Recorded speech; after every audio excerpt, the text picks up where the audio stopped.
Helming. It requires various skills you might already have, or some that you are yet to attain.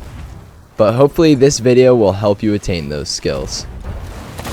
So I'm going to tell you everything I know about being a helm, but before we get to that, I have a video that I've already put out. It's only about 3 minutes, and this thing is jam-packed with tips for helms. So please go check that out for more help on helming. Now let's get into the basics. As helm, your main jobs are to get angle for your cannon, rep holes, snipe, and sail management. And don't worry, I'm going to elaborate on all of these. So first, let's start on getting angle. But we're actually going to start on how you lose your angle. The most common ways to lose your angle are underturning and overturning.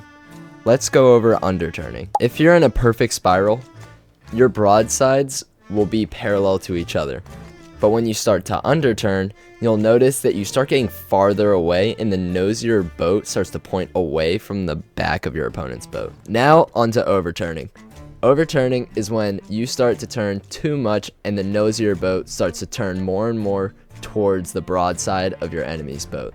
This could be catastrophic because it gives the cannon a better angle on your wheel and mast. And keep in mind, depending on the way the waves hit your boat, it will affect your turn. So the sooner your cannon can tell you when you're underturning or overturning, the better. Alright, now we're on to our next subject, repping holes.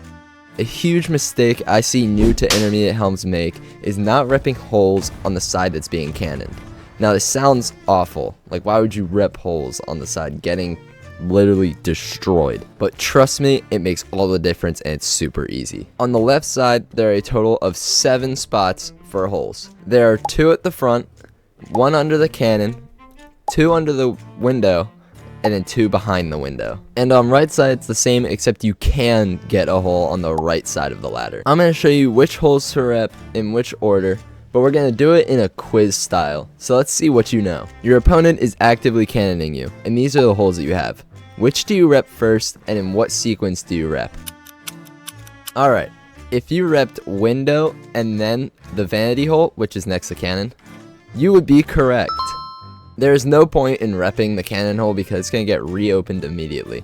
You rep the window hole because it's the farthest from that cannon hole, and then the vanity. Alright, how about this one? If you repped window, and then the far front, and then vanity, you would be wrong. You are close though. You would rep the very far front first, and then the window, and then the vanity. This is because cannonballs tend to curve towards the back of your boat, so if you rep window first, there's a higher chance of it curving towards you, rather than the far front where it's a smaller target and harder to hit. Last one.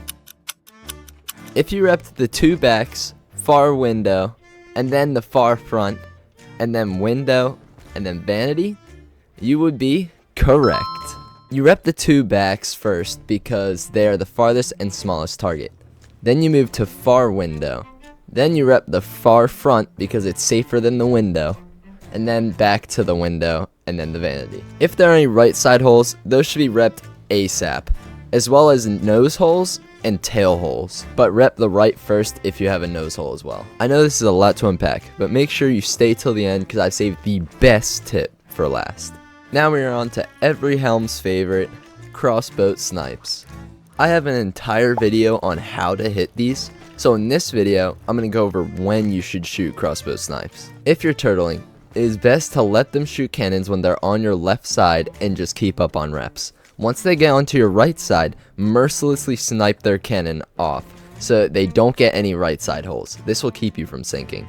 Also, you should definitely be practicing your long range snipes when you first get into the match. This is a perfect time to do so because it's hard for the cannoneer to hit shots at a long range like this. But make sure that when you do start to get some pressure, you get on reps. Don't zone out sniping, but trust me, we're all guilty of this. In a broad to broad, it is important that your snipes have a purpose and are a respectable choice in that moment. For instance, in this moment right here, me and my teammate go for a cross to get cannon off of cannon so that we can regain advantage. Unfortunately, he misses, but you can't hit them all. These are the type of things I'm talking about. You need to have a purpose. And right now you can see that I'm sniping a lot. That is because I have little to no pressure. We have 2 holes currently. One of them I can't even rep. Maybe, okay, I see a third now. I will go rep that after that this next snipe, but it's pretty much just knowing when you have the time to snipe and taking meaningful shots. Like right in that moment, I was sniping the cannoneer to help my cannon keep advantage. That is very important. But if I was doing those snipes while we had a lot of pressure, like right now we only had 3 holes, that is not bad at all. We would have probably sunk because I would have so much pressure and I'd be sitting here just sniping. Another thing to keep in mind, if the waves were really bad and covering their entire boat, I wouldn't have gone for that snipe before repping that front left. But since I had a very clear shot, I went for it and then repped. So don't take stupid shots if you have something else you could be doing in that time frame. Now we are on to our last one before we get to our honorable mentions, and that is sail management. In an hourglass match, you want your sails to be either lined up with that low metal ring, like so, or slightly above it. Anything lower or higher will be too slow or too fast. Also, angling your sails to the right will give you more open vision off the left side, which can be very nice. These people go flying behind us, and I cannot regain angle even though the wheel is full cranked. At this point, this is when you would raise your sails a little bit until you regain that angle. Once you regain that angle, put your sails back to normal, and probably you're going to need to loosen your spin, and then you're all good to go. Another thing to keep in mind, you do not need your mast to win a match. If you have a lot of pressure, don't catch your mast. If you have the time, catch it, but don't immediately rep it, because 9 times out of 10 it's immediately going to get chained. Only rep your mast if they do not have an angle or they are not on cannon and you can get behind them. Another thing that can really help out you and your cannoneer is matching their sails. If they have slightly different sails than you, matching their sails will help you keep angle, because when you have different sails, it makes turning and keeping your turn a little hard because you're going to have to compensate for that speed change. I forgot, before we get to our honorable mentions, let's get to the best tip you can get as a helm. These are all of the things that you are going to be doing as a helm. Your job is to try to keep this to only being 1 or 2 at a time. So maybe you're keeping angle and repping holes at the same time. Or maybe you are sniping while keeping angle. Or you are bucketing and repping while watching a border.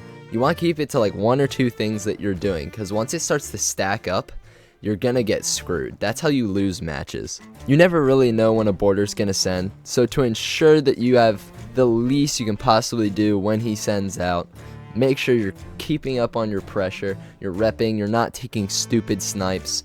Just please keep up on your reps when they're shooting on your left side. Just rep those front holes. It makes a huge difference. Now on to our honorable mention. If you are sinking really fast, do not guard here. Definitely don't guard here. And please don't guard here. You are so open for 1 balls.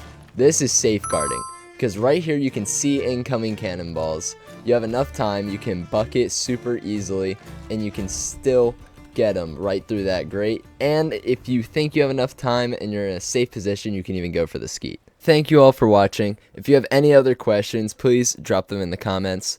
If you would like to join an awesome Discord server, I'm gonna have the link in the description. I stream 3 to 5 days a week on Twitch. I'm gonna have the link also in the description. And as always, keep thieving.